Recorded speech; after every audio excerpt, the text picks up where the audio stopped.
Good afternoon, sir. This is my 100 explanation of function. Number 1, great. This is our one. System out, print, and hello. Example. A simple method with no parameter. Number 2, static of say name, string name, and system out, print name.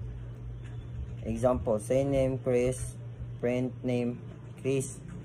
Number 3, static boolean is Java fun, and return is a boolean value true. It show a method that returns some things instead of printing. Number 4, function returning a character is a genital return a character. G demonstrate returning a char type. Number 5, function using switch.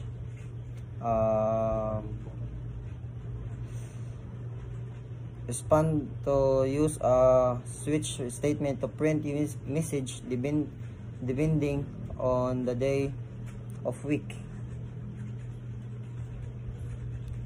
Number 6, void function.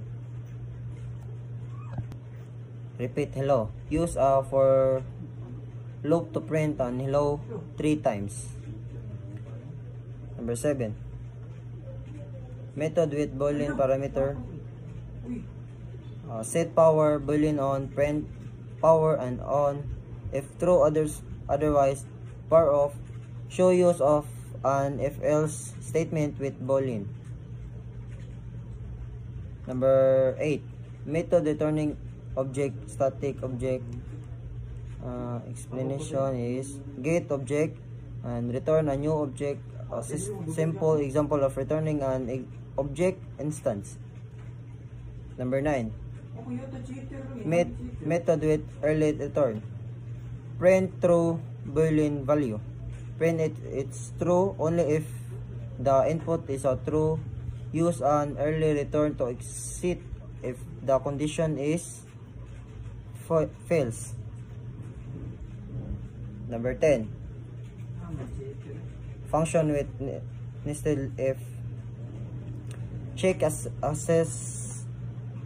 Use nested if to check if a user is logged in an admin before printing. Number 11, empty method